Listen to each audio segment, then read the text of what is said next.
Good evening. My name is Uta Poiga, and I'm the Dean of the College of Social Sciences and Humanities here at Northeastern. And it's my pleasure to welcome you to our program this evening. The program is focused on interfaith leadership in a time of global religious conflict. And I'm delighted that Dr. Patel has joined us for the keynote lecture tonight, as well as for a series of campus meetings tomorrow. The idea to invite Dr. Eboo Patel as our first Northeastern Interfaith Leadership Fellow grew from a collaboration of the student life and academic sides here at Northeastern, more specifically from a collaboration of the Center for Spirituality, Dialogue, and Service, and I think really all three words there are very important, the Office of Student Affairs, the Humanities Center, and the College of Social Sciences and Humanities. In a few minutes, you will hear more about Dr. Patel's work from Alex Kern, the director of the Center for Spirituality, Dialogue, and Service. Tonight's program aligns well with a campus series that we have run over the last year here, a series that we have titled Conflict, Civility, Respect, and Peace. And again, the student affairs side and the academic side, including my college and also the School of Law, have been behind that series. In the context of that series, we have developed the concept of civic sustainability for our Northeastern community, but also as something that we want to promote more broadly in the world. What do we mean by civic sustainability? Recognition of diversity and plurality is central to building a strong campus as well as a fully functioning society. And yet campuses, like other communities, can also be subject to efforts, sometimes from the outside, to sow conflict based on ethnicity, race, citizenship, sexual orientation, other individual traits, and also based on religion. Northeastern faculty and students are deeply engaged in studying the promises of diversity as well as the roots of hatred and violence from a variety of perspectives, and they do so in numerous locations around the globe. Students and faculty also participate actively in local, national, and international efforts directed at preventing violence, resolving conflict, building peace. As members of the community, we recognize that our work in the wider world can only be effective if we carefully reflect on our challenges at home. In fact, valuing diversity and building bridges across our differences are essential for establishing sustainable communities over the long term and for educating global citizens. Our program today asks us to reflect in particular on interfaith leadership. We will first start with brief reflections by two valued colleagues from my college. They will each, from their perspective, reflect on the value of teaching religion and studying religion in an academic context, such as Northeastern's, and doing so again in today's world. Our first speaker will be Lori Lefkowitz. Lori Lefkowitz is director of the Northeastern Humanities Center, and she's also director of our Jewish Studies program. She is the Ruderman Professor of Jewish Studies as well as a professor of English. And our second speaker, again also a valued colleague from my college, will be Susan Setter, who is the chair of the Department of Philosophy and Religion. It is good to see so many of you here ready to participate in our ambitions and to further them. The ambition to build civic sustainability and interfaith leadership in the Northeastern community, and also the broader ambition to be a model for society. Thank you.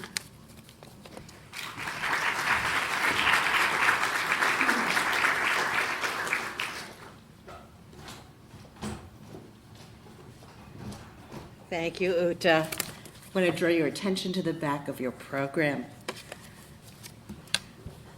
Hamakom shabo anu tzodkim. Min hamakom shabo anu tzodkim lo yitzmechu leolam prachim ba'aviv. The Place Where We Are Right, by Yehuda Amichai. From the place where we are right, flowers will never grow in the spring. The place where we are right is hard and trampled like a yard. But doubts and loves dig up the world like a mole, a plow, and a whisper will be heard in the place where the ruined house once stood. The poet breathes life into a metaphor so tired that it has devolved into a cliche. the metaphor of standing your ground, the cultural conviction that we should strive to be firm, defend what is ours. Stand your ground laws have made headlines. But the poet literalizes the metaphor, asking if the place where we are right were actually a spot of ground, what would this ground be like? Would it be fertile and lush? Challenging our often desperate need to be right, he observes that from the place where we are right, flowers will never grow, not even in spring. Tamped hard, presumably because we have trodden endlessly over this inner terrain with our own best arguments, the ground of righteous conviction forestalls possibility. Self-doubt is the hero of this small poem. It is coupled with love and analogized to the mole and the plow, which can turn the soil as self-love, or as self-doubt and love can open a space in the soul, a small space from which may escape a whisper of hope beneath homes and relationships leveled by intractable convictions. In a few minutes, we will hear from an inspiring world-class leader, an expert on interfaith partnership, an agent for positive change in a difficult world. As the warm-up act to Mr. Patel, Professor Seta and I want to invite you to pause and appreciate the stunning privilege of the opportunity we have here to study and teach at a university like this one, to receive a liberal education, where we are routinely afforded the luxury to turn ideas over and over again, and where we are offered tools of analysis and time to think. On a university campus, we may engage with colleagues and make friends from many places, with many interests, who study varied disciplines and whose experiences enrich ours. When we read fiction, we can imagine other worlds. And when we interrogate the strategies of writers, we discover how they manage to move us, even to places we may not have wished to go. And released from their grip, we may accept or reject their influence. Religion around the globe and since the dawn of time has been both a source of disorder and a resource for health, a rationale for enmity and an inspiration for peace. But in the religion classroom, we bring our critical intelligence to what people do. We interrogate and contextualize these contradictions, discovering how human communities have developed multiple intricate systems of meaning that organize the chaos of time and space into holy days and days of contrition, managing the mysteries of existence, mortality, evil, and suffering, mapping the cycles of the body onto the cycles of the seasons and the movements of the cosmos, calibrating the balance between tradition and innovation. One point of pride of Northeastern University is that we take seriously the importance of learning in the classroom from books and conversation, engaging the play of ideas, as well as learning in the world by traveling, experiencing, and working, engaging globally. In our college's Dialogue of Civilizations program, for example, students may choose to travel with a faculty member to one or more of as many as 60 countries. I opened my remarks with a poem by Yehuda Amichai. On the dialogue that I lead, we study Amichai's poetry on location in Jerusalem, home to many faith traditions.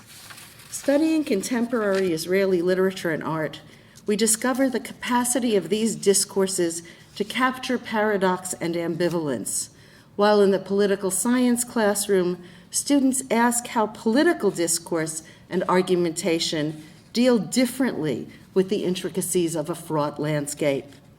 Enriching our vocabulary deepens the texture of what we observe.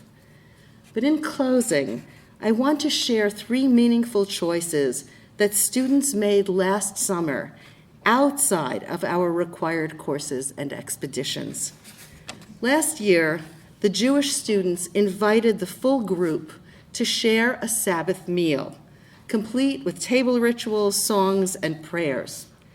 The group, composed of students from varied religious backgrounds and no religious backgrounds, enjoyed the experience so much that they continued the tradition of the Friday night potluck for the remaining 4 weeks, a ritual meal before going out on the town. I think, however, that most of the students would say that the emotional highlight of our trip was when, on an excursion to the Jordan River, one of us underwent baptism in the Jordan. On location, dressed in a white gown, the rest of us gathered together to witness, knee-deep, fish at our feet, cameras clicking, faces beaming, and eyes brimming. And I would say that the most quietly powerful opening followed a classroom conversation with 2 Arab students, of whom our students asked deep questions about their educational and political choices, their families, Islam, and their citizenship decisions. Several students later accepted these young women's hospitality, and visiting their neighborhoods, they extended their classroom education in profound and personal ways. I saw my students writing films, paintings, and photographs that framed experiences of color, pathos, and heat, gently managed nuance.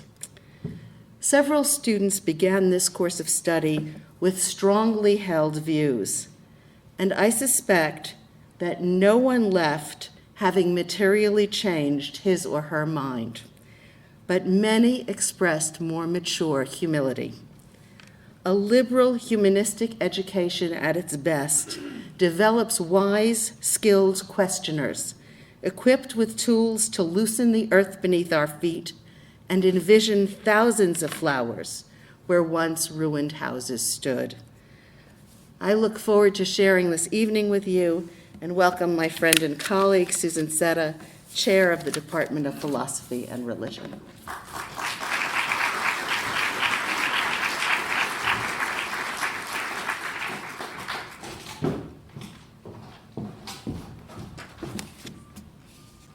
Good evening. I'm going to spend just a few minutes talking about what we in religious studies do when we teach religious studies, what our goals are. I see a variety of my students here, and hopefully they already know what it is that we do. If not, we'll talk after. In the late 1990s, The Economist printed an obituary for God, like their counterparts of the 19th century had done. And about 1890, people said that God was about gone. The Economist also predicted a demise to religion. The obituary wrote, religion was becoming marginal to everyday life, and faith and irrelevance to foreign policy. Madeleine Albright, writing around the same time, said, problems would only get more complicated in the world if religion entered into the picture. Just about a decade later, Albright co-wrote a book called The Mighty and the Almighty that notes that the failure of Americans to understand other religions poses a great challenge to our public diplomacy. Not long after, The Economist retracted its obituary for God.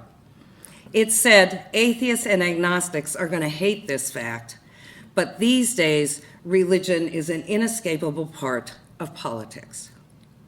Those of us who have been teaching religious studies know that religion is an inescapable part of public discourse. It's also an inescapable part of economics, of social policy, of daily interactions, of business dealings. Knowledge of religion can help in day-to-day activities. When I was a graduate student, I was doing some work on comparative medical ethics at Hershey Medical School, and I was eating lunch with some residents. They were bemoaning the fact that an elderly gentleman was going to have a 4th surgery and that he was probably going to die during the surgery. Not knowing anything about the surgery, I piped up with wisdom, well, why are you doing it? And they said, he's Catholic, we have to. Well, no, they did not have to. Their misunderstanding of the policies of Catholicism led them to believe that something was true when it was not. So even in the hospital, understanding religion or knowing that you don't understand it can be a key to health and avoiding tragedy. One of our goals in teaching religion is knowledge, just to give students some information about the religions of the world around them, and to get them to understand the theoretical and worldviews of different religious traditions. We want them to be able to work with those ideas to further understand the tradition and the moral questions that need to be addressed. We hope to move students along a trajectory to first tolerance of other ideas, and then openness, and then perhaps seeing the value that all religions have in dialogue with one another. James Fowler, a psychologist, has developed some stages of faith development. He notes there's some for children, but for adults, stage 3 is the conventional. And in the conventional state, people choose ideas that conform to a group. They give their authority to the group and follow whatever that group has to say. For Fowler, this is where 99% of people are. It's not necessarily negative, it's just the way people are. If people are to move along, they move into a state that he calls the individuative reflective. Only a psychologist would come up with a term like that. I'm sorry, there are psychologists here, forgive me.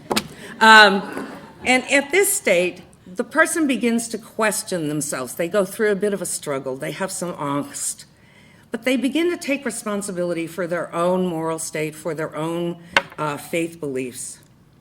They may reject some of what they believed under the third level. People at the third level will think the people at the fourth level are backsliding. At the fifth level, people move, and this is a small percentage according to Fowler, people move from belief in fixed truths to acceptance of other points of view. Their tolerance increases, they begin wanting to serve others, they begin wanting to work with others of different religious traditions. At the top level, and I think Fowler thinks that Gandhi is pretty much the only person there. This is called universalizing. And this question that an individual at this level will ask is, what does this tradition offer its believers? And how might my world be enriched by what other people believe? I just have a brief discussion of a student. I teach a course on new religious movements. And about 6 years ago, I had a student, I'm going to call him Vinny. And Vinny laughed at every other religious tradition, believing fully that his own tradition was true and right and good. That was bad enough, but he was a journalism major. And a journalism major who thinks other religions are problematic can be dangerous, as you note in your book. So I thought, well, we have this Fowler material. Suppose I make the students move to level 6, even though they can't. So I have them ask questions of their own tradition, if they're going to ask it of another tradition, and begin to universalize and say, what does this tradition have to offer? Vinny moved a little bit, probably to level 3.12. And at level 312, at the end of class one day, he said, you know, I think I'm going to try that chant thing. And I thought, this is a start. I'd like to introduce Alex Kern, who will be introducing our speaker. Alex is the executive director of the Center for Spirituality, Dialogue, and Service. Alex.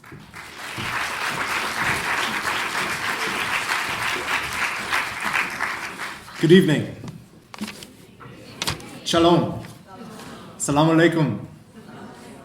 Welcome to this wonderful evening. We are delighted to have our faculty colleagues in here. Thank you for your thought-provoking, inspiring remarks. Before I introduce our speaker, I want to give a word of thanks to the people who made this evening possible, our friends from the academic side of the house, as we call it, Dean Uta Poiger, Erica Koss, Megan Brisson. Did I pronounce that right, Megan? Where are you? Good enough. And their colleagues in the College of Social Sciences and Humanities, and our Vice President for Student Affairs, Laura Wankel, Dean Bob Jose, who's with us this evening, Shea Gregory Poku, my right-hand woman. Where is she? Shea. Jason Campbell Foster, the heroic teams in facilities and communications, and the dream team of student workers from the Center for Spirituality, Dialogue, and Service and the Social Justice Resource Center. You know who you are. Tonight marks a very special moment in our pilgrimage as Northeastern family in the interfaith history of this institution, inspired in large measure by Eboo Patel's work and April Kunzi's work and the work of the Interfaith Youth Corps. The center that has just been established, the Center for Spirituality, Dialogue, and Service, it represents a commitment that the university has made to become one of the premier places in North American higher education for doing this work of interfaith leadership training, cooperation, and inspiring you students, whatever your vocational direction, to take up this work as your own. Tonight we're taking the next step as we inaugurate Eboo as our first ever Interfaith Leadership Fellow. Each year there'll be another. Eboo is the first. A word about Eboo. Founder and president of the Interfaith Youth Corps, author of the acclaimed books for sale just outside the door later this evening, which he will sign, Acts of Faith and Sacred Ground. Eboo is a regular contributor to the Washington Post, the Huffington Post, NPR, and CNN. He was named as a member of Barack Obama's first faith-based advisory council. He holds a doctorate from Oxford University, where he studied as a Rhodes Scholar, and has been named by U.S. News and World Report as one of America's best leaders. It's an honor to call Eboo a friend and inspiration, a brother in this work. Please welcome to our stage, to the Northeastern family, Eboo Patel.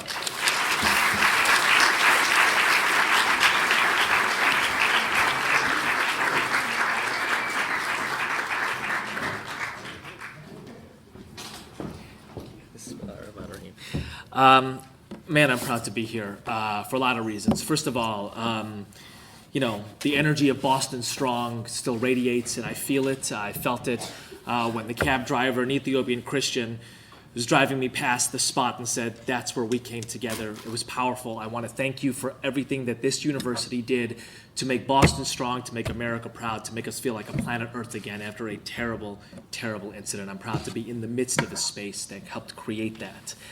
The second thing is that Alex Kern is the only person that I have ever known when emailing the White House detailed his arrest record, just to make sure that he could get through security. Alex wanted me to clarify that the arrest record was for civil disobedience, not for whatever else might be running through your heads. But I'm proud to know Alex, as he said, we have been brothers in this work for a good long time, and we're building a field together, all of us.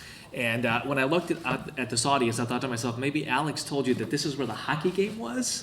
Or maybe this is just a place where interfaith leadership is flourishing. And again, I'm proud to be in that midst as well. The third thing I want to say before launching into my more substantive remarks is that I'm probably on 30 campuses or so a year. And have you guys all heard higher ed is in crisis, blah, blah, blah? Yeah.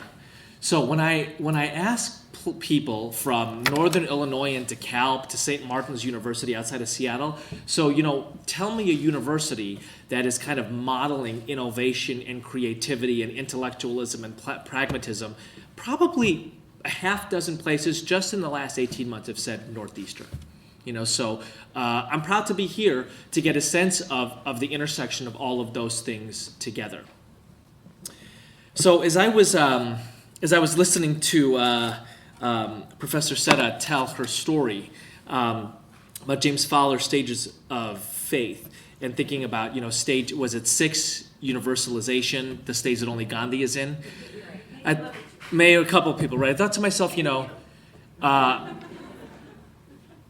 if I was 18 and hearing that, I wouldn't sleep for the next week because I'd be like, oh my God, how close am I to stage 6, right? Am I at stage 3.12? Am I really Vinny? Is that who she's talking about? Right? And there is something so powerful to being 17, 18, 19 on a college campus, right?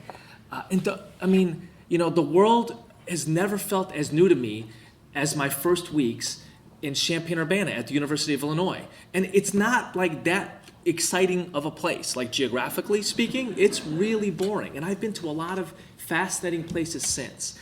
But those first few weeks of college, and frankly, the months and years that followed reflecting on that set of experiences, I just became new again and again and again. It's like being clothed, if I may use a religious metaphor, being clothed in white and being bathed in the Jordan, right? And as I look out at you all, I think to myself, are you having that set of experiences, right? And to what extent are they wrapped up in diversity issues? So let me tell you my first memory of college. So it's the afternoon of my first or second day there, and I go across from my residence hall to the gym.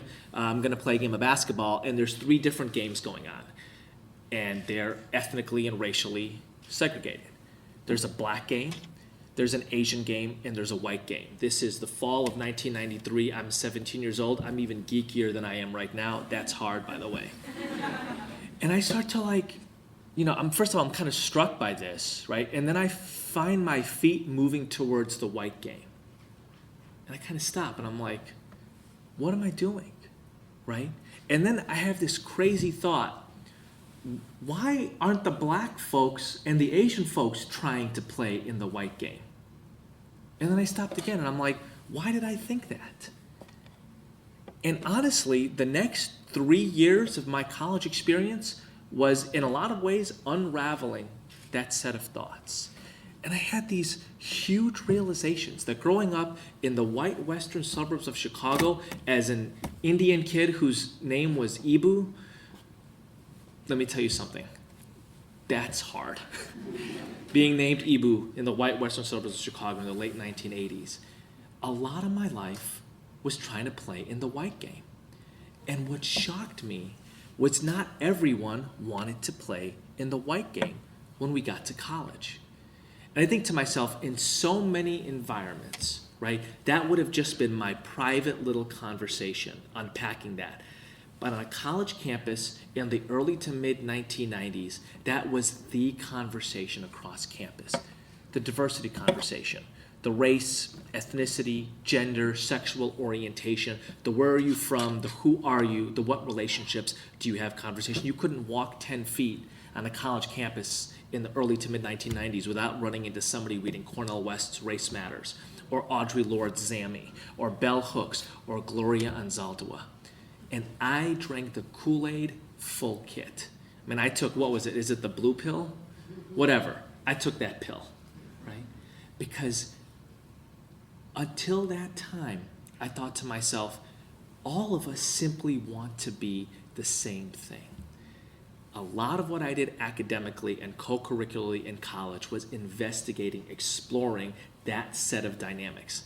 And like any good 17-year-old kid whose home is about in driving distance from college, I would go home every other month or so. I would take all of my dirty clothes and I would take empty Tupperware containers, and I would have my parents do my laundry, and I would have them cook hot Indian food for me over the course of the weekend, and I would sit in my living room and I would lecture my dad with all the newly acquired wisdom I'd gotten from 6 months on a college campus. By the way, if you guys have not done that, I highly recommend it. I overused the word bourgeois in my house. My dad at some point drew a line and said, use the word bourgeois one more time in this house, you can find some other bourgeois dad to pay your bourgeois college tuition. So I recommend you finding a thesaurus and finding synonyms for that particular word. But mostly my dad listened to me good-naturedly. Every once in a while he'd be like, it's not like I don't know what you're talking about when you say people of color consciousness. I was a grad student at Notre Dame University, land of gray snow and white Catholics in the 1970s. I was one of the first brown people in corporate advertising in the Midwest. I was one of the first small business owners in the village of Lisle. It's not like I've never felt my brownness in these environments, but it's a good thing that you're reading all of these different books. It's a good thing that you're having these conversations. But probably at lecture number 8, my dad drew another line in the sand. He said, Eboo, for all your talk about diversity and identity, you never mention the identity issue that's driving the world. And that's religious identity. And I remember taking my basket of clean laundry, putting it in the trunk of the Oldsmobile that my dad had given me, taking all of that food in the Tupperware containers my mom had cooked for me. I mean, the irony is so thick you could cut it with a knife, right? And driving home south on I-57, thinking to myself, what a 19th century creature my dad was. And then a couple things happened over the next few weeks that at least started to get me to think differently. One was a terrible tragedy. My girlfriend at the time was Jewish, and got a phone call from her about a week later, and I could hear the tears in her throat. And she said to me, Yitzhak Rabin has just been assassinated. And I thought to myself, that was the first time that I started opening my eyes to, frankly, the madness around religion in that time, right? And if I look back in the 1990s and the headlines, I mean, they basically read like a storybook of religious conflict, right? You had conflict in Algeria in the early 1990s. You had the war in the Balkans where Slobodan Milosevic's soldiers would ride their tanks into territory that was majority Bosnian Muslims and hold up the number 3. You know what the 3 stood for? The Trinity. As in, we Christians are here to destroy you Muslims. You had the first bombing of the World Trade Center in 1993, basically the announcement of the global ambitions of Muslim extremism. You had a bomb at the Atlanta Olympics in 1996. Eric Rudolph, who set that bomb off, in his defense in court, read from the New Testament. A couple years later, in India, you had the election of the BJP. It's called a Hindu nationalist political party. One of their early moves was the testing of a nuclear device. They called it the Hindu bomb. Not long later, Pakistan responds by testing their nuclear device. They call it, unsurprisingly, the Muslim bomb. You had the Omagh bombing in the mid-1990s, which everybody fears is going to set off a whole new decades worth of clashes in Northern Ireland. Thank God that a set of mature Western leaders intervened positively and actually brought that to at least from a very hot place to a much cooler one. But the point is, my dad was exactly right. Diversity and identity issues on college campuses almost never dealt with issues of religious identity, although they were all over the news. Right? Sam Huntington, across the river here in Cambridge and Boston, wrote what is probably still the most influential post-Cold War foreign policy book, The Clash of Civilizations, where he basically says that after several decades of Cold War, right, and after several decades and generations of conflict between nations, he believed that the post-Cold War order would revert back to human beings' most primordial instincts. He called this the clash of civilizations. And he said that civilizations are based primarily on one thing, religion. What was he prophesying? That basically the 21st century would be a century of religious war. Second incident that happened that kind of helped the scales fall from my eyes. So I was an RA in college. Any of you guys RAs here? Okay, so maybe you guys do this exercise, but we would do these, like RA circles that were like nice, sensitive identity diversity things, and everybody would, basically go around the circle and talk about an identity that was important to them and how that identity had been put on display or marginalized in recent times. And people went around and they told powerful stories of, being Latinos or being Asians or being African Americans or being gay, and about how they felt at that time on campus. And then the circle gets around to my friend Kizzer, and he tells the story about this crazy event that took place a week or so before in the cafeteria called a Viking dinner or something stupid like that, where a bunch of students got a bunch of food from the cafeteria and basically threw it all over the place and smeared it all over each other, and then went back and got more food and did the same thing. And Kizzer's like, it was just super uncomfortable with it. I had to get my tray and go to my room and eat because that was a waste of food. And food is life, and life is from God, and that was an offense to God in my view. And I looked at my fellow RAs who are like the most sensitive creatures on the planet, like they wouldn't hurt a grasshopper, right? If the grasshopper talked about feeling marginalized. And they had no idea what to do with kids who are talking about believing in God. This is 1995, right? No idea what to do with kids who are talking about being Muslim. They weren't hostile, they weren't like you're stupid, but they just blank faces. I thought to myself, my gosh, for all we talk about identity, and I mean, there had been like a 7-week argument in our residence hall that lasted till 3 a.m. every night about how Denzel Washington got screwed over for the Oscar for Malcolm X. We were way up into the esoteria. By the way, that is true. He did get screwed over for that. 7 weeks, 3 a.m., that meant by going a little bit overboard. But we had no idea what to do with the religious identity shared by a fifth of the planet. Right? So fast forward some years, 2004, 2005-ish, and I'm invited back to the University of Illinois. And the person who invites me back, her name is Rosina, says, I just should let you know there's like a lot of conflict on campus right now. And I think it's race stuff, because there was always some kind of thing going on around race on campus back in the 1990s. There was push, against Chief Illini-Wick, and there was push for a Latino center. And I'm like, is it about the Asian American student center? And she's like, oh no, that got established like 7 years back, right? She's like, this is religious stuff. And ever since 9/11 at Illinois, I started to unpack this. Ever since 9/11, ever since the second Intifada, ever since the Bush election in 2000, which was largely credited to the involvement of evangelical voters, there had been wave after wave of religious conflicts on campus. Stuff that was so ugly, like parents were calling in concerned to the administration. This particular recent wave that was going on was around the fallout of the Passion of the Christ. A group of students had screened it on campus, and a group of other students were deeply offended by it. And I thought to myself, my gosh, do campuses have the the leadership infrastructure, and frankly, the intellectual desire to deal with this? Because let me tell you something, religion is not going anywhere, right? Religious conflicts are not going anywhere.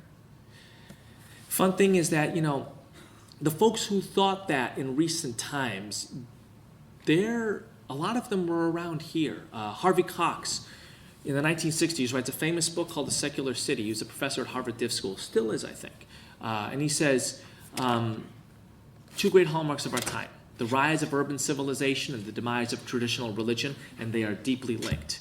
Peter Berger says, in something famously called secularization theory, that as societies secularize, as societies modernize, they inherently secularize. Not long ago, Berger reformed that thesis. Berger teaches at Boston University, one of the great modernity scholars of our time. And he says, we made a category mistake. The truth is, the world is as furiously religious as ever, and in some cases more so. I think back to the 1990s when I was in college, and I think back to that set of incidents that I had the chance to unpack precisely because an infrastructure was being built on my college campus, diversity offices, and training for RAs, and training for student leaders, and multicultural requirements. I mean, to graduate from the University of Illinois, you had to have a non-Western civ requirement and a minority cultures requirement. Basically, the University of Illinois was saying, to be prepared for the late 20th, early 21st century, you gotta be able to flow with diversity. Now, I'll never forget, actually, I was geeky enough to be in the circle of student leaders that had a meeting with Illinois President James Stuckel, who was the president of the university system, 3 campuses at that time. And I thought when he met with us, he was going to talk about business and engineering and medicine and science and technology, areas that Illinois was strong in. And he mentioned those things. But when he got really serious, he looked at us in the eye and he said, when I shake the hand of an Illinois graduate, I want to have a sense of deep confidence that the average graduate from this university has multicultural literacy, has had the opportunity to build multicultural relationships, and has had a shot at multicultural leadership. Because to be effective in the late 20th, early 21st century, you got to have that, or you're just not going to succeed, right? And I think to myself, by the way, University of Illinois is a wonderful place. It is not on the vanguard of anything, right? I mean, like this little school, this state school on the prairie. So what I mean by that is that if the University of Illinois had drunk the Kool-Aid of multiculturalism in the mid-1990s, it means that higher ed at the time was awash in it. And good for the sector of higher education, with one great failure: religious identity and diversity. My dad was right. Higher education, in large part, ignored that dimension. That's one of the reasons I'm so excited about your relatively new center on spirituality, dialogue, and service. I'm so excited that you picked the exact right guy in Alex Kern to lead that. I'm so excited that Northeastern University, a university that's known for being cutting edge at the intersection of intellectual and practical issues, is saying, for our students to be successful at this time, they have to be multicultural leaders and they have to be interfaith leaders. They have to be able to flow in a country that is the most religiously devout nation in human history. Think about that for a second.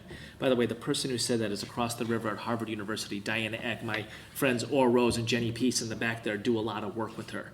Right? But she points out that there is probably no political entity in human history where more people from more different religious backgrounds have ever gathered. That's stunning. We live in that country. That's amazing. Part 2, the most religiously devout nation in the West. G.K. Chesterton once said, America is a nation with the soul of a church. He got it partially right. You know, we're also a nation with the soul of a sangha, with the soul of a secular humanist society, with the soul of a mosque, synagogue, a gurdwara, a temple. But the fact is, this is a deeply religious nation, a nation in which religion matters, right? Our rates of believing in God, saying grace before meals, attending worship are 3, 4, 5 times the rates of our sister countries in Europe. 3, 4, 5 times the rates in Canada and Australia. And we live at a time of global religious conflict. Just flip through the New York Times today. On any day, right? I promise you, half the news in the international section and probably a third of the news in the domestic section has something to do with religion. And it's not always how great religion is, right? It's very, very frequently the sharp end of the knife on religion. And all of those people live here, cheek by jowl, in Boston, in, what's this area, Back Bay, right? Right here on this campus. Alex was telling me, he's like, you know, one of the wonderful things about Boston University is you walk around and you see students from India and Pakistan all the time, from different areas of China, from Nigeria. And all I can think of is all of those places are cauldrons of religious tension. And you come to America, right? You come to a college campus, and if you don't deal directly and positively with that religious diversity, you simply forfeit it to people who would deal with it in an ugly and a negative way. Now here's the beauty of this. What does it mean to live out that John Winthrop vision? I mean, he was sailing to this city when he was saying this, right? Of being a city on a hill, the eyes of the world upon us. And I actually think it's a really powerful opportunity to say that we in the United States, in Boston, at Northeastern, we are going to give the lie to the notion that there is a clash of civilizations, that Protestants and Catholics, that Tamil Hindus and Sinhalese Buddhists, that Jews and Muslims, that Pakistanis and Indians inevitably have to fight. Because that's the great danger of Huntington's thesis, is the aura of inevitability that the clash of civilizations can sometimes take on. The sense that violence and conflict is written into the DNA of our traditions. One of my favorite lines on this is by Desmond Tutu, right? And he says that religion is like a knife. It can cut somebody's throat. It can also slice bread for your sandwich. How are you going to use it? Well, if our college campuses aren't nurturing a critical mass of interfaith leaders who have flow with those issues, we simply forfeit the territory to other people. I want to make a couple of specific comments about this. Why higher education? Why college campuses, right? Number one, this is the place where America and the world throws its hardest problems. Stuff that other people can't figure out, that you need really smart people, professors, staff, students to think about for a long time, to experiment with, to innovate with, to toy with this, to toy with that. They throw it to college campuses. So we don't get to say, sorry, this one is too hard for us. By the way, I hear that all the time, especially from diversity folks who are like, you know what, religious diversity is too hard. I'm like, oh yeah, and race is so easy, right? The fact is, all that stuff is hard. Higher ed just made the decision around race, around gender, around sexuality, that it was going to try. By the way, to its great credit, and to America would not be where it was today if higher ed had not made that decision. I firmly believe that the huge part of the Obama election in 2008 was the multicultural movement on college campuses in the 1990s. Right? This notion that America is a place where people from different racial backgrounds come and build together a nation. A whole generation of students got that bug. And when we had a chance to play at the highest level of American life in a presidential race, we played and won. What if college campuses took religious diversity issues as seriously? The engagement of them, the study of them, the sense that we come with these various identities, sometimes in tension, sometimes in cooperation, but we have to engage them. What happens if the president of this university says something similar to what President Stuckel said to that group of student leaders in the 1990s, that I want to be able to shake the hand of a Northeastern grad and have a powerful sense of confidence that that grad has interfaith literacy, has built interfaith relationships, and has had opportunities for interfaith leadership. I'm pretty convinced right now that there are 25 places within rock-throwing distance around here. Hospitals, YMCAs, senior centers, companies, campuses that are looking at a religiously diverse population like they had no idea 10 years ago they would have. And they're thinking to themselves, man, we really wish we had folks here, nurses, doctors, public health workers, YMCA camp counselors, analysts, consultants, who were able to flow positively with religious diversity. Why shouldn't Northeastern University be the first university in the country that is able to build a bridge between academic and co-curricular programs around interfaith leadership that leads directly to value added in the job market? Value added for students who are getting those jobs, value added for the YMCAs and hospitals that are hiring those folks.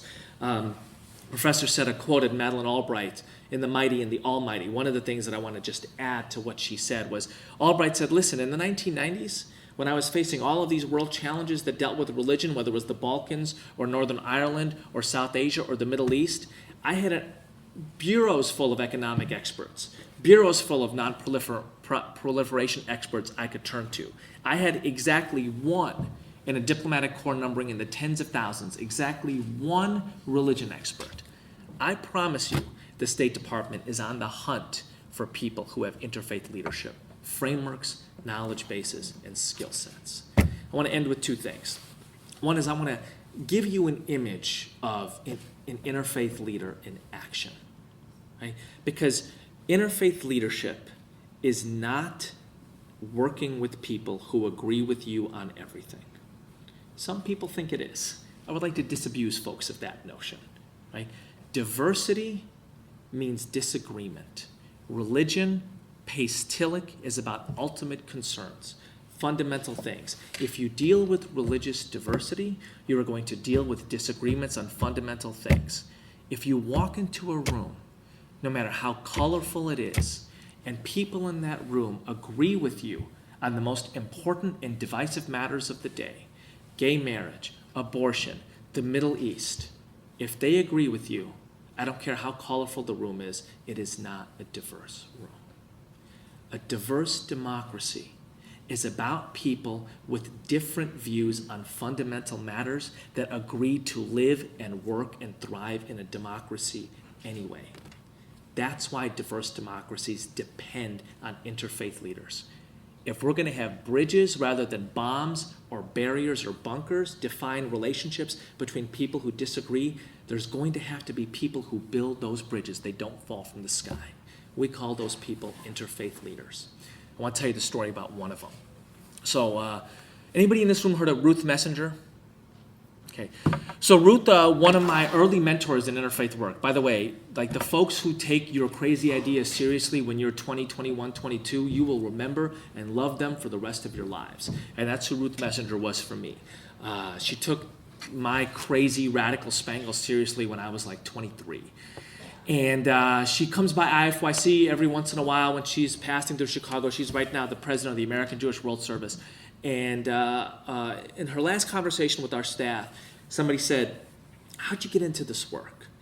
And she kind of, faded her eyes back, and she's like, "It was a long time ago." She's like, "My first job out of grad school, I was Jewish, I was a woman, I was grad school educated, I was a New Yorker, and I was hired by the state government in Western Oklahoma to work in their foster care system.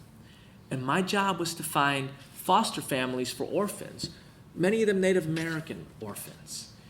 And the people who cared the most and did the most about foster care at that time, who found foster families for these kids, were Western Oklahoma Southern Baptists, who were pretty sure I was going to hell, who were pretty sure I shouldn't have gotten to college to get a graduate education, who were pretty sure that New York was somewhere between Sodom and Gomorrah, who was pretty sure that I ought to be learning how to bake instead of working on a career. And I would show up to their churches. I'm like, on Sundays, she's like, on Mondays, Tuesdays, Wednesdays, Thursdays, Fridays, Saturdays, and Sundays, because they had church every day of the week in all kinds of places. And I would have a conversation with the pastor about the need for foster families. And I would sit in the back. Sometimes it was somebody's front porch, sometimes it was a backyard, sometimes it was an honest-to-God church. And I would sit in the back, and I would listen to this sermon, half of which I disagreed with, the rest of which I found deeply offensive.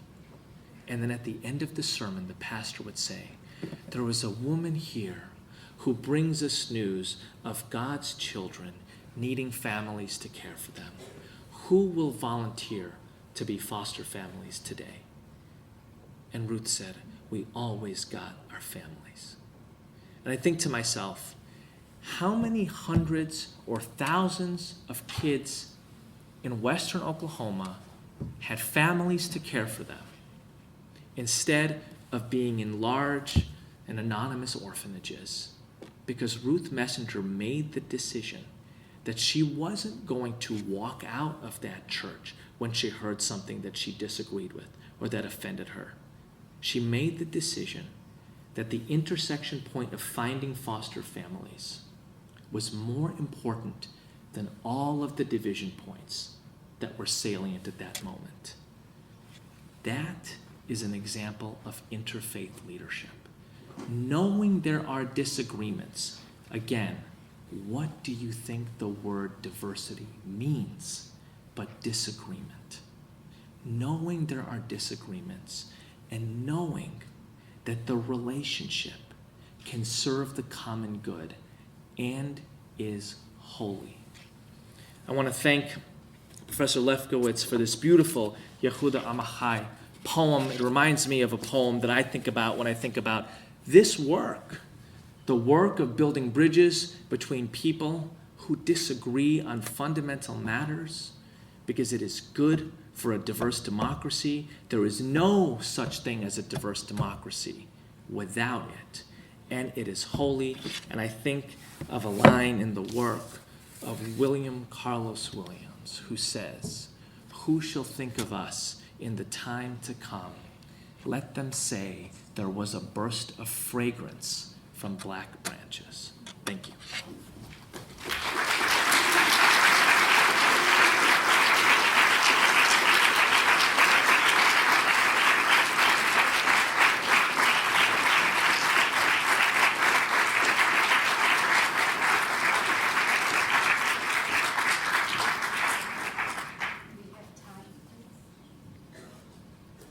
We have time for questions, so if you would please raise your hands, and I know that Dr. Patel is eager to answer your questions and engage in a conversation with you, the audience.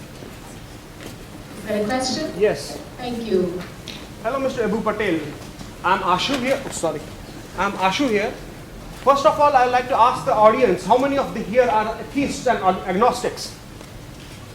1, 2, 3, 4, approximately, let us say 7, 8, 10% of the entire audience. What my premise for my question is that your speech is full of false equivalencies.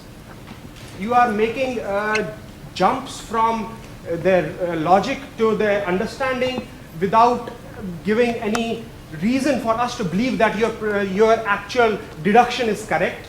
So to summarize, my question is, why is faith good? Why is the suspension of critical thinking good? And most importantly, why should I believe you?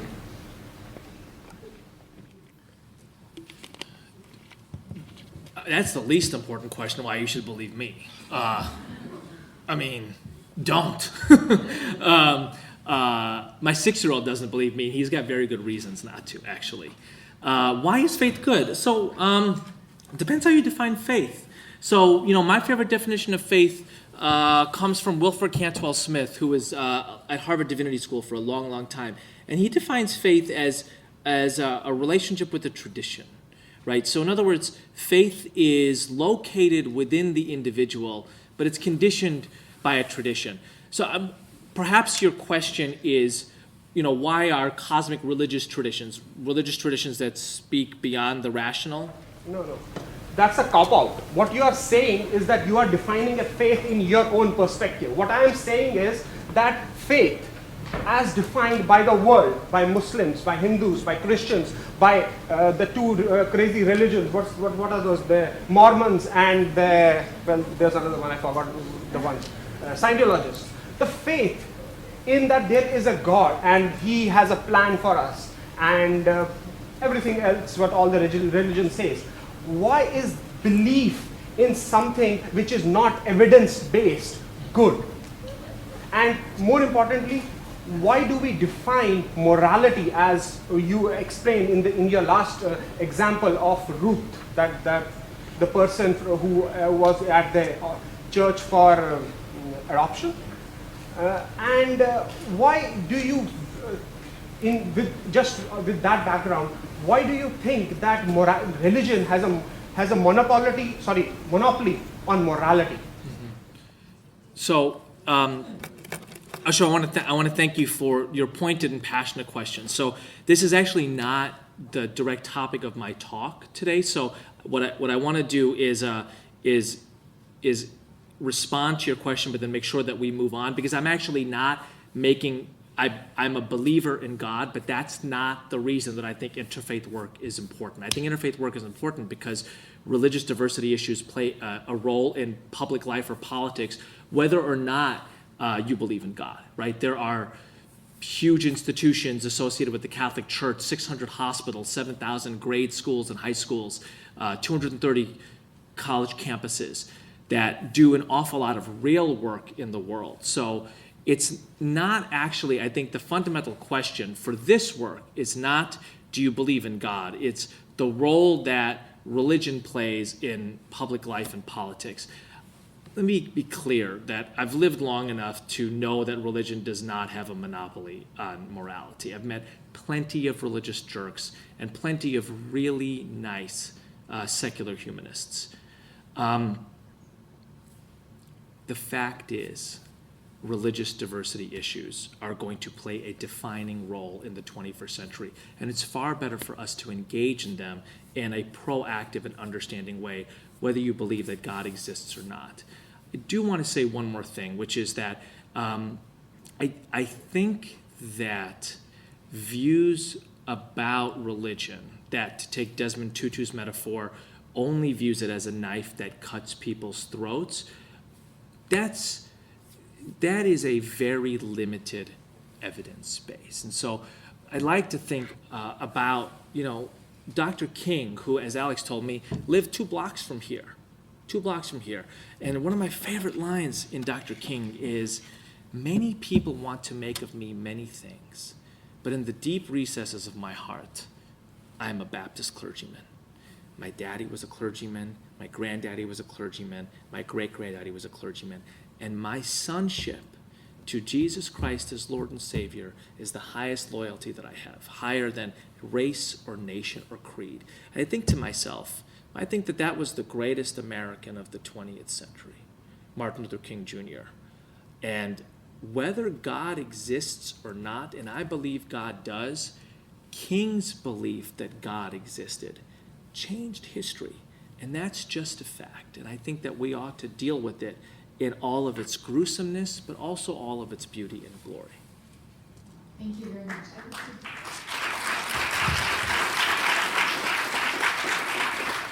I would suggest that we collect 2 or 3 questions and then give you an opportunity. If all the questions are as passionate and pointed as this, we are going to have a great night. So I'm happy to collect questions. I'm happy to hear them from the audience, however you want to do it. Would you start us out?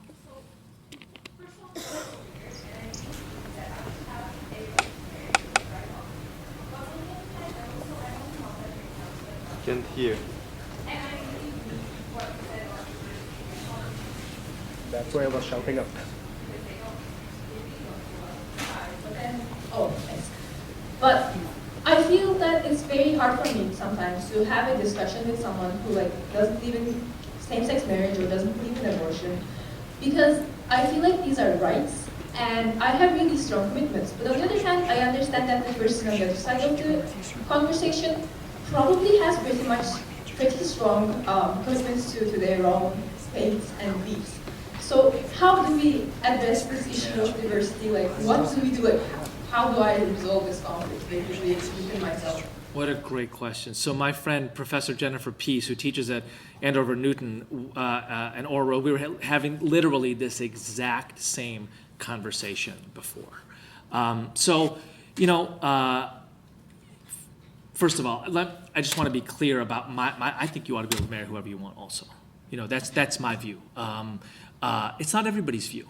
And that's part of what it means to live in diversity, right? Is to live with people who might disagree with you and I on fundamental matters, and to share a society with them, and to, while we might vote against them on this thing, when a tragedy happens, when the tragedy happened at the marathon last year, folks who were on different sides of the gay marriage debate were operating on Boston Marathon heroes together.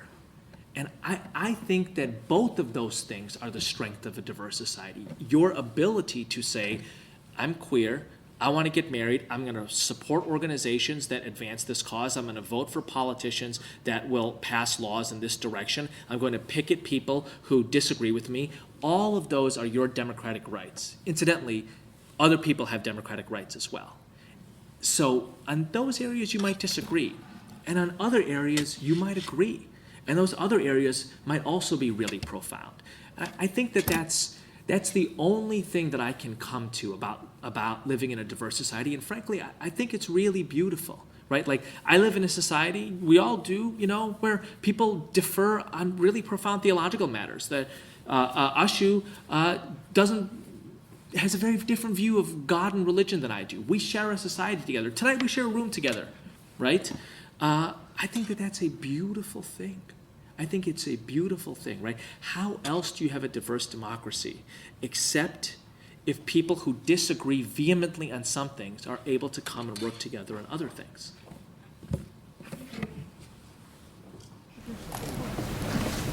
Question right there. I think one of the first places that comes to mind when you think about religious conflict now is the Middle East. I'm curious with your experiences with the Obama administration, what you think Interfaith has done with foreign policy or diplomacy, with men involved, should it be involved, what would that look like? Yeah. Well, he and I solved this. No, I'm just kidding. Just making sure everybody's paying attention. So, I got to be very honest with you. Issues outside of the United States are not my forte, right? So, I could riff. I could riff on astrophysics if you asked me to. I could talk and talk and talk, right? But these are not areas that I am hugely versed in. I'm versed in the American context of an immigrant nation that's been an immigrant nation for a long, long time, that has a constitution, that has a First Amendment, that has transformed itself from a Protestant to a Christian to a Judeo-Christian to now a multi-religious nation, right? That has a hugely active civil society, significantly powered by religion, right? So those are like my areas of quote-unquote expertise. What I do think from Albright's book, if we could speak from the perspective of American diplomacy for a moment, right? I was struck that she writes in The Mighty and the Almighty that the State Department in the 1990s had very few religion chops whatsoever. It's in the late 1990s that the State Department opens up a religious freedom office, which is an important office, although with a pretty narrow ambit. And it's only in the last 18 months that the State Department has opened up a larger office of religious engagement that is led by a former Bostonite named Sean Casey, which is to say that however important this is, it is taking its good, sweet time to get into America's diplomatic channels. Right? So it is clear to me that you can't deal with like 80% of the world and its issues without some significant muscles when it comes to religious diversity issues. I'm going to give you an example of this right now, right? So the leading candidate in what's going to be an election that's going to happen pretty soon in India is a guy who's the governor of Gujarat, who has been accused of aiding and abetting the murder of hundreds of Muslims, right? Who, incidentally, as a result of that, does not have a visa to the United States. So what happens if Mr. Narendra Modi gets elected prime minister? How's the United States going to deal with him? Right? There's going to be a whole constellation of diverse religious forces lobbying in hundreds of different ways around that. So it's clear to me that our diplomatic channels need to have an awful lot more of that. That means USAID, it means the State Department, it means the Pentagon, it means the White House, et cetera. I do my best to keep my trap shut about what other countries should do about their religious diversity issues, because in this field, keeping your mouth shut is sometimes a lot smarter than opening it. Framework number one. If you could take a question in the back, if you have the microphone. That would be great. The gentleman in the white shirt there, and then perhaps let's collect another question from the back. Hi, I just want to thank you for coming and speaking about this. I think this is very important. My name is Austin. I self-identify as a secular humanist. I'm one of those people that you pointed out earlier. I came off in a background where I did have Catholicism kind of thrust upon me, and in many ways I think that encouraged me to develop my own opinions. But I'm a member of the environmental movement, and as I've moved forward with this, I've been looking for allies, unconventional sometimes, and I've found that faith communities have in many cases been some of the strongest allies of the environmental movement. And this has kind of forced me to re-examine my own personal views and how I interact and kind of find that intersectionality. And I think that intersectionality of having a common cause to stop catastrophic climate change, to preserve the world for future generations, and to stop the injustices that will be thrust upon the global poor have been extremely important, and a good intersectionality between the environmental movement and faith communities. But my question is, when you don't have that clear intersectionality, how do you spark that interfaith dialogue, and how do you move forward? Austin, right? All right, I'm going to push you. So you just came up with one powerful area of cooperation between people of very different theological persuasions. People who don't believe in God, and who actually think believing in God is a dangerous thing, to people who engage in something only because God thinks it's important. So give us one more area where you think people of radically different theological persuasions, right? People who believe in many gods, people who are focused monotheists, people who believe in a cosmic tradition that is not theistic, say Buddhism, people like you who are secular humanists. What's another area of large concern where people of various beliefs about the cosmic can come together to do something important and positive on Earth? I think one that comes to mind is you kind of draw similarities between, say, Martin Luther King's, his program, his platform to end poverty, for instance, that never was fully realized because his career, because of how that ended. And you look at kind of how those strains have carried on through the decades, and they've been picked up again in this era of income inequality, for instance. That's a group by people like Occupy Wall Street. And you kind of see how, even if you're a very radical, say, leftist, that's a gross generalization, but let's say you're very liberal, very secular, but you're interested in ending this gross inequality. Those are some common areas where you could, say, work with faith communities. Yeah, I mean, did anybody else see Pope Francis in the tent at Occupy Wall Street? Because I think I did, right? Of 7 billion people on the planet, probably the single most prominent global citizen speaking out against income inequality is the Pope of the Catholic Church, right? And I'm unclear how many people at Occupy Wall Street were in Catholic churches on Sunday morning. All I know is that the Pope, whatever their theological persuasion, was their ally. That's a great example, right? So you've come up with two. Let's say these are the only two on the planet. And they're not, but let's just say income inequality and climate change are the only two issues on the planet that people of a variety of theological persuasions can cooperate on when it comes to Earth. That's still a century's worth of work to do. Thanks for your question.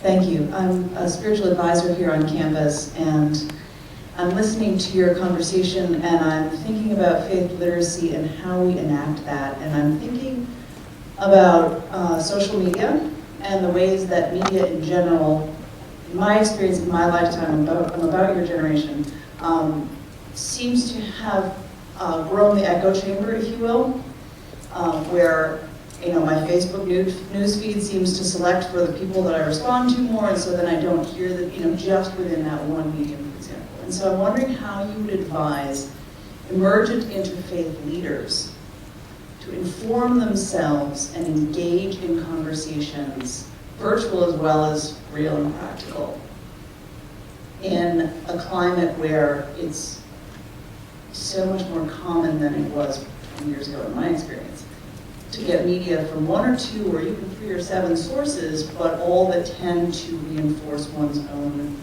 worldview. Yeah.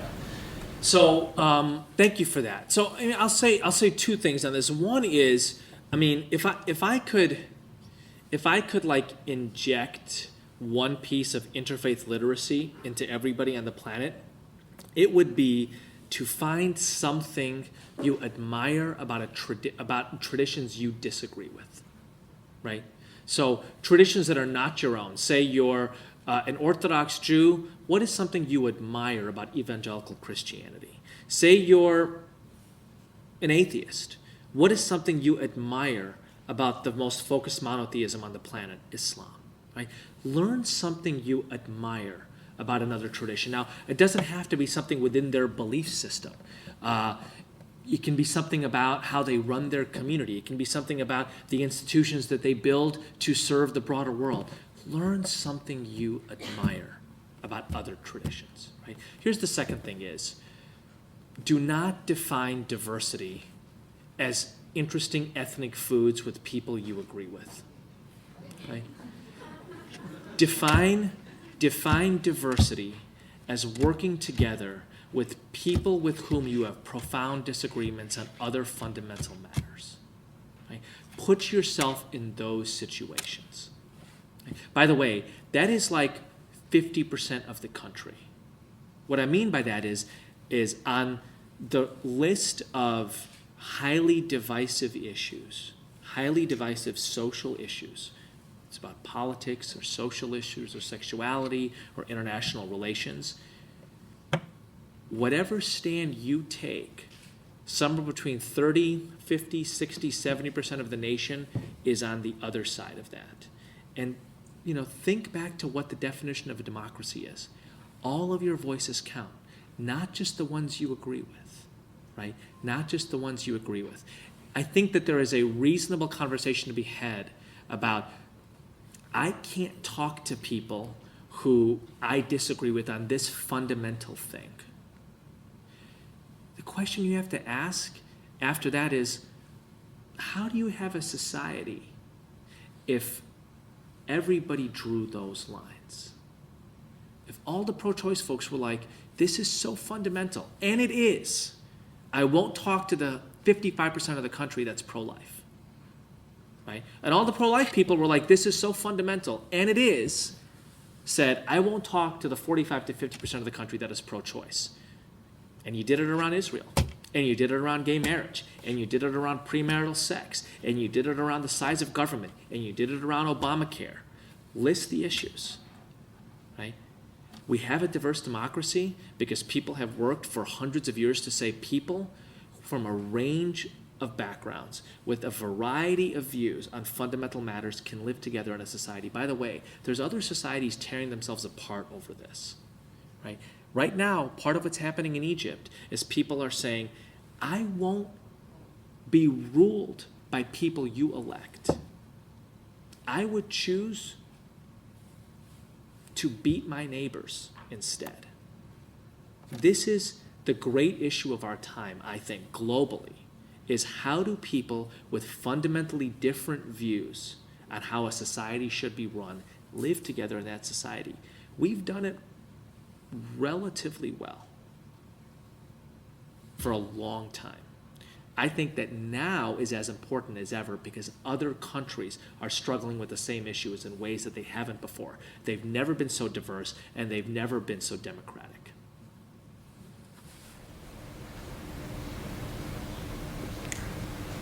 The gentleman in the front here, the right shirt, please. One thing with interfaith, when you deal with many theologies, say like Christian, Muslim, those who have some sort of evangelical or Dawa movement, where you feel that if I do that interfaith things on these other subjects, that my fellow people in my religious tradition will be persuaded to go to this other tradition. How do you deal with that underlying tension that sometimes is discussed in an interfaith center? Yeah, I think that's a great question. So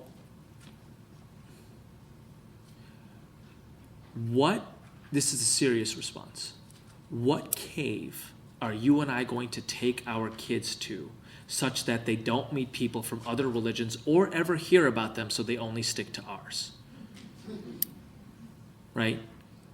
I mean, that cave doesn't exist anymore. Right? So, I mean, I think that means like profound shifts in not just civil society, but profound shifts in faith formation. It's not like you can say, okay, my kid is only going to be around other Jews until he or she is 17 and never going to hear about anybody else. That's a cave, right? And then when he or she is 17, we're going to turn on the internet. It's just 99.9% of us can't live that way. I mean, more power to folks who can. I actually have a great deal of admiration for communities that say, we believe in the holiness of our tradition so powerfully that we're going to build that bunker. I have a lot of respect for that, but the vast majority of us can't and don't really want to.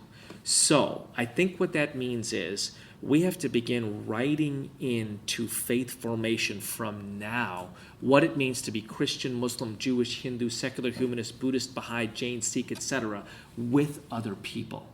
And not as a barrier and not as a dilution, but as an act of holiness, right?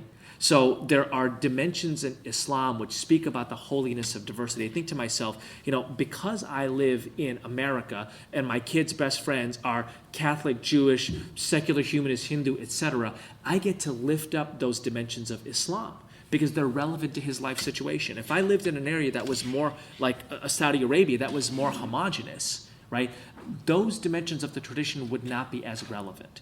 The point that I'm making is that I think every era helps to lift up different dimensions of ancient religious traditions. Our era is calling on us to develop a theology of interfaith cooperation and to write that theology into the very early stages of faith formation for young people. We have time for 2 more questions.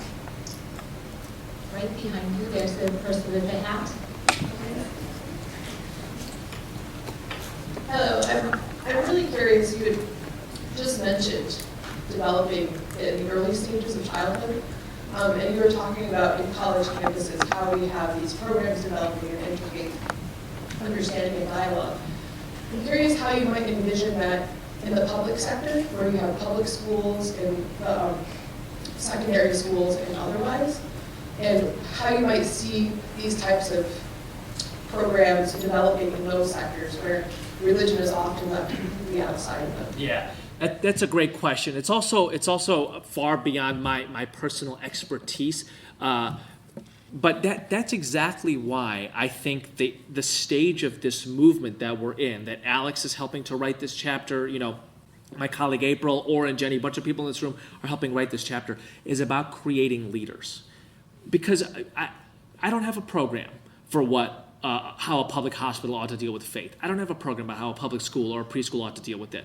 But I'm really confident that if you were to launch, say, a master's program in interfaith leadership here at Northeastern, that the graduates of that program would figure it out, right? So basically, I think the stage of this field that we're in is creating frameworks, advancing a knowledge base, articulating skill sets, but more important than anything else is helping to nurture a critical mass of leaders who will engage this vast range of challenges and figure them out kind of one challenge at a time. And I think the issue of religious diversity in public sector settings is a huge one of those challenges that's going to take the best minds in this room. By the way, if I was 18, I'd be up for the next week being like, was I one of the best minds in that room? See how geeky I was and anxious? Here in the front, I think. Okay. Well, there's another question there. Thank you. I'm a little bit of a ringer because I have no connection to the university at all.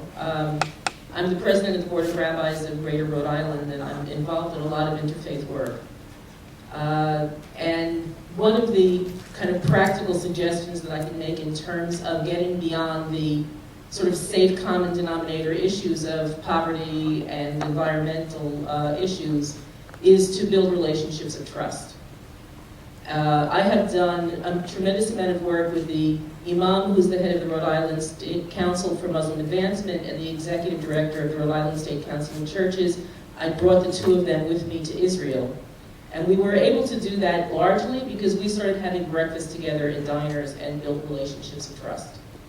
And it's much easier to weather the issues that divide you when you know each other already and you respect each other already. Great. So I think a huge part of what an interfaith leader does is figures out ways and places for that kind of trust to be built, right? This whole notion that if we're going to have a society of bridges, those bridges aren't going to fall from the sky. People are going to have to build them, and people are going to have to figure out, don't build them over here because this is going to be what we call at IFYC a mutually exclusive conversation. Build them over here, and what can be a mutually enriching conversation. So, I think it is a beautiful, beautiful thing when people who the culture says ought to only fight because of their areas of disagreement are able to, as the professors earlier said, keep their points of view, still stay disagreeing on those, get more mature in recognizing the humanity and importance of the other point of view, and also, as Ruth Messenger did, choose to come together around areas of convergence, because sometimes those areas are just so important that letting the disagreement divide us is just not worth it. Thanks so much, everyone.